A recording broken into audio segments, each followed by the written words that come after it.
Good evening, everyone.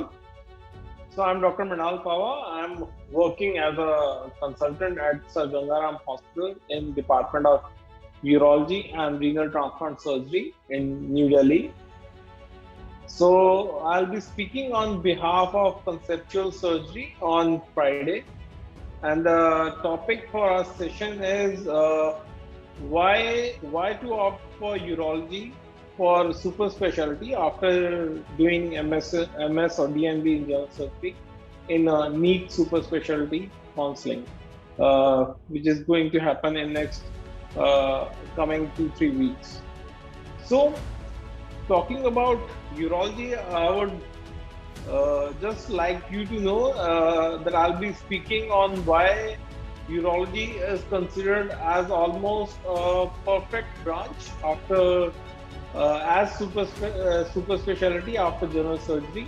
Why it ticks all the check boxes in the list for being the perfect end branch after general surgery, and would like this session to be an eye opener for you all, just to let you know why all urologists are doing so successful after completing their degree and after entering their practices, be it in government or in private sector. Why urologists are considered the most flamboyant, and why and how they're able to maintain a perfect work-life balance while pursuing urology.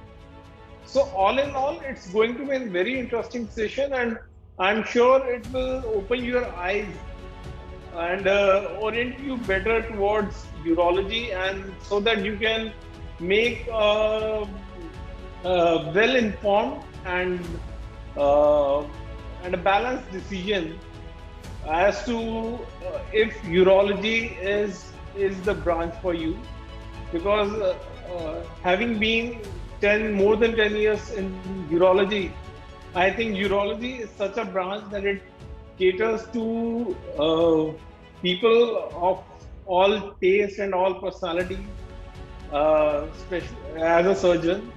And I think it's an interesting choice, and it never gets boring when you have taken up urology. So there are n number of things that you can specialize in, and that you can pursue after doing your urology. So I'm going to speak on all these topics, and I hope that you guys will tune in for our Friday session, and I promise it will be worth your time, and I hope I'll see you there.